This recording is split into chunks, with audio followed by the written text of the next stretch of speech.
Hey guys, we are headed this morning to pick up an Ethan Allen dresser, and these dressers resell really well because that's a big furniture manufacturing name. So any dressers like Broyhill or Ethan Allen or anything like that usually sell really well. So we're going to grab that.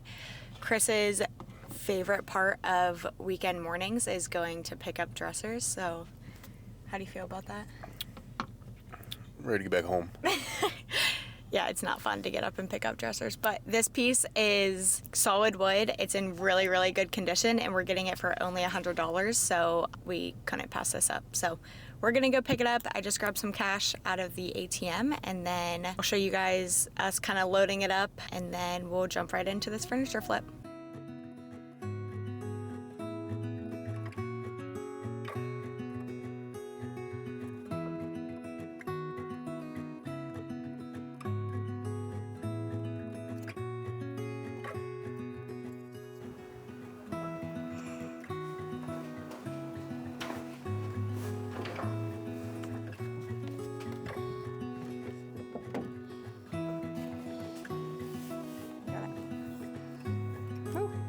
Dragonfly.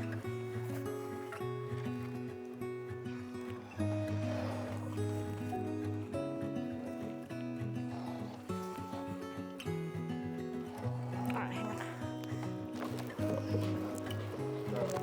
Alright.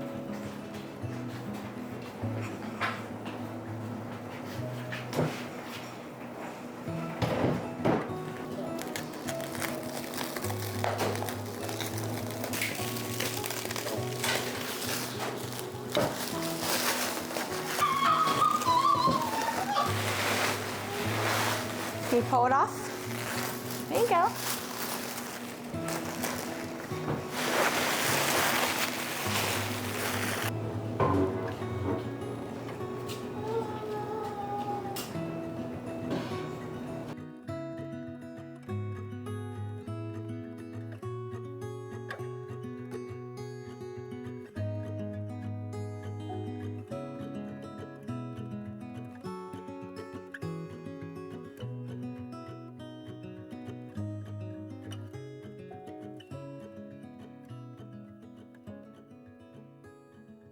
So we brought this piece home yesterday, and it very well may be one of my favorite pieces that I've done in a while. I love pieces that are just super sleek and clean. So I love the clean lines. I love that these drawers don't overhang the edges and they seat right inside. The plan for this is to strip it down and tan wash it because I never get pieces that are in this good of condition to do a tan wash. So we're gonna take full advantage of it and strip it completely down and just lighten up the wood so it's a little bit more modern.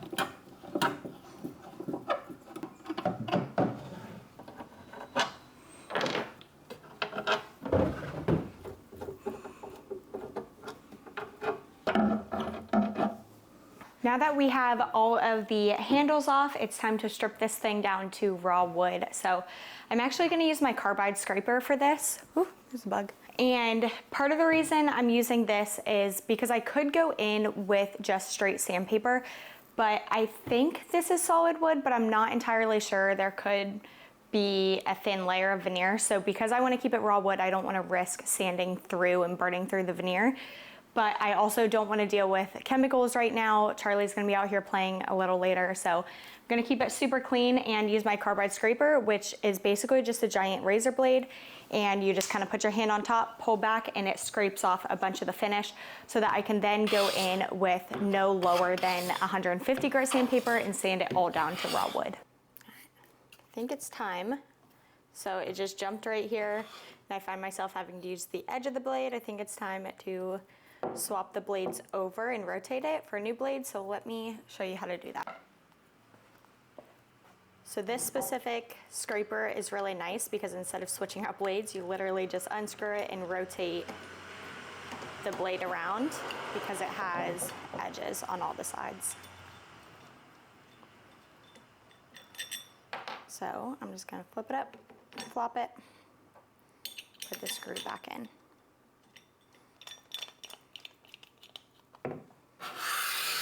Oh yeah, and that's working so much better already.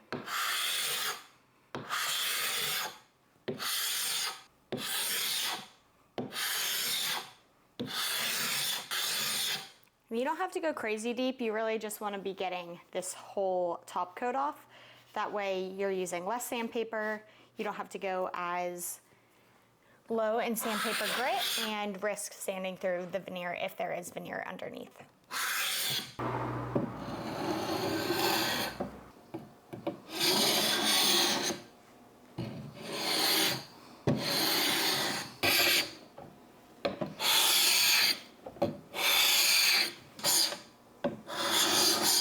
Okay, I have to kind of laugh at myself because I'm just being lazy right now.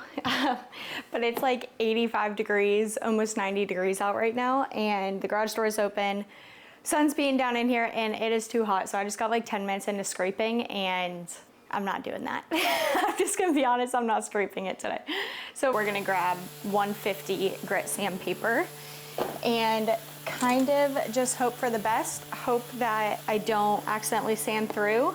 But everybody's always asking me like how I know whether to strip or sand, and it's completely by feel. You know, some days I might not want to strip because I'm gonna have a toddler running around out in the garage and I don't want her around those chemicals. Others days I don't want to spend time sanding and I just want to strip it all off. So it really just comes with experience and trial and error and what works best for you. Does it look good? Yeah.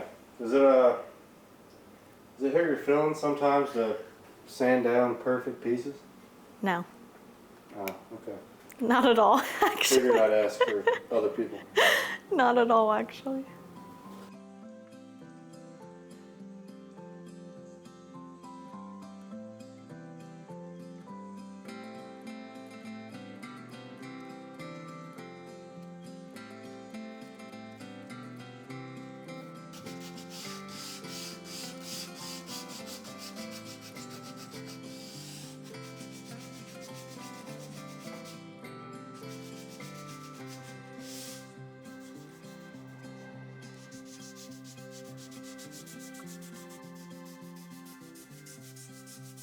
So I sanded the entire piece down, all the drawers down, and then I went back over it again with 150 grit sandpaper to smooth it all out, close up the grain a little bit, and now we are ready to do a tan wash. So a tan wash is very similar to a white wash, except for it's gonna be a lot more tan, basically, and a lot more natural looking than a white wash. So that's why I like to do it, is because it really keeps the look of the wood, but you can still see the wood grain through it without making it too whitewashed and farmhouse looking. So for this is a budget-friendly way to tan wash a piece. So we're just gonna take some water and some Fusion mineral paint and water it down. And this is Algonquin, I think that's how you pronounce it. I always mess it up. And a paintbrush. I usually do about 70% water, 30% paint, because it's so much easier to add more layers and do a second coat of the tan wash than it go on too dark and regret it. Now that we have it all mixed up, we are just gonna do long strokes, brush strokes across the entire top of the piece, and then once it sits for about 30 seconds, come back in with a microfiber rag, wipe it off. So the whole point is to do long strokes and wipes when you're wiping with the rag and with your paintbrush, because this will help it look a lot more natural and there's not gonna be a bunch of brush strokes. That's also one of the perks of keeping it watery, is that it won't show brush strokes and it won't be like painted on, and that it will blend in with the wood a lot better.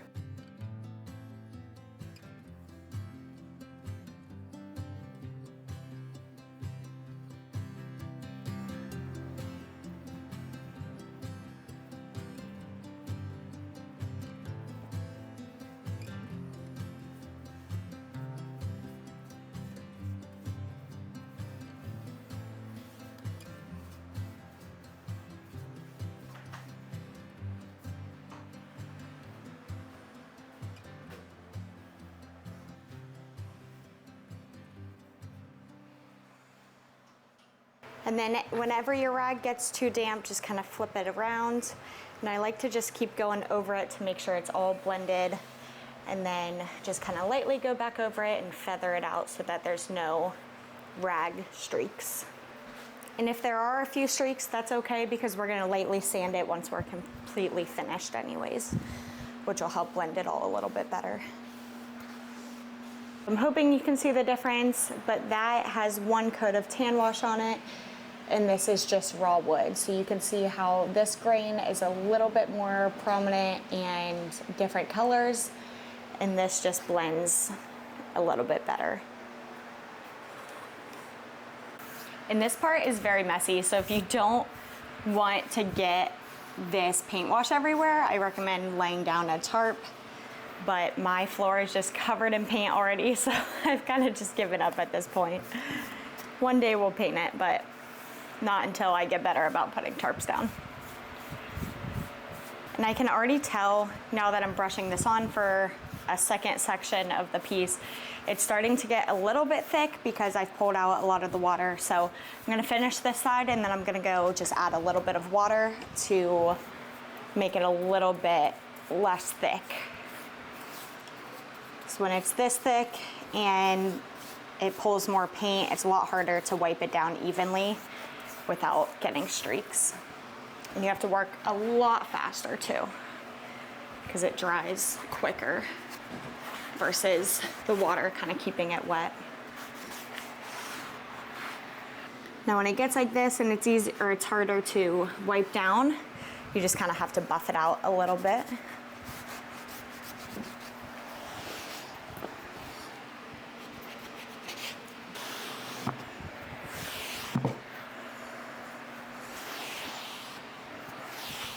And again, just kind of feather it out. And it's okay if some spots dry and it's not perfectly feathered out, because again, we're gonna go back in and lightly sand to make it all blend a little better.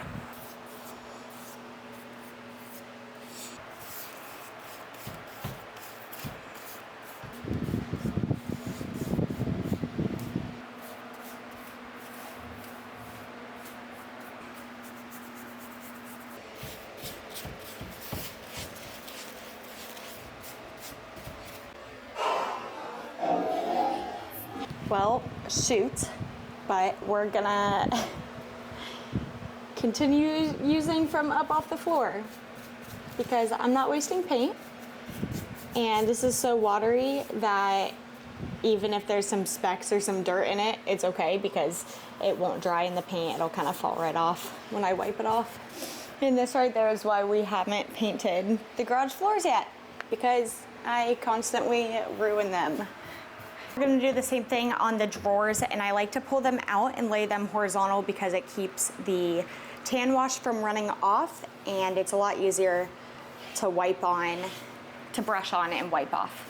I always keep a cleaner rag on hand too to try and wipe off the drips down the side of the drawers to catch them as quick as possible, but you can always sand them off if you miss some.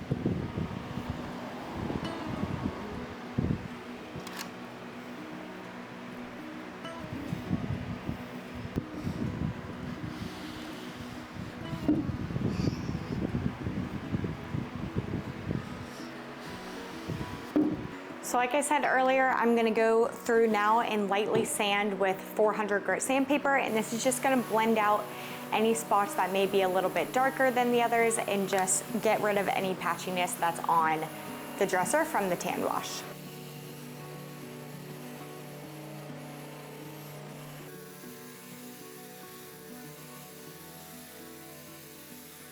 For this next step, we're gonna be using Varthane's water-based polyurethane, and I'm gonna be adding it to my paint sprayer just because it's a lot quicker and easier, and it also will make sure we get a flawless finish on this piece.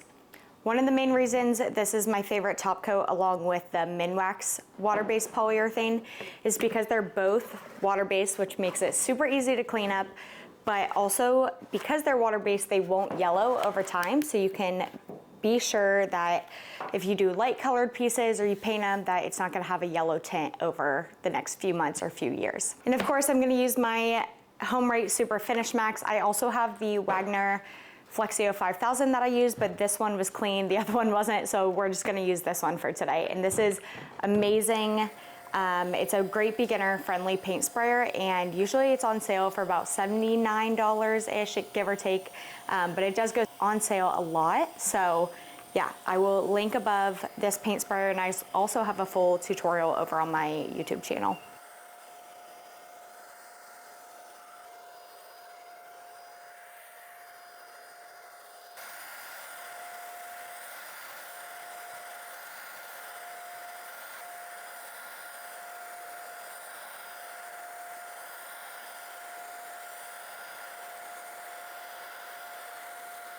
So you can really tell here that even though the tan wash kind of washed it out for a second, the clear coat really just darkens it and makes that wood grain pop. So I just did a second coat of top coat, and we did a satin top coat on it. And because it's so hot out here, it's actually already drying out. So I'm gonna move it into the shade and let it fully cure. And then the last step is to add new hardware and then list it and sell it. I get 90% of my hardware off of Amazon. That's a great place to get it. Just make sure you always read the reviews because they can be hit or miss. But I've never had issues getting hardware that has really good reviews. So I'm choosing to use like a brushed gold because I think it complements the wood. And you guys can also go and look for some hardware from Hobby Lobby because they often, very often have 50% off. So that's another great place to stock up for hardware.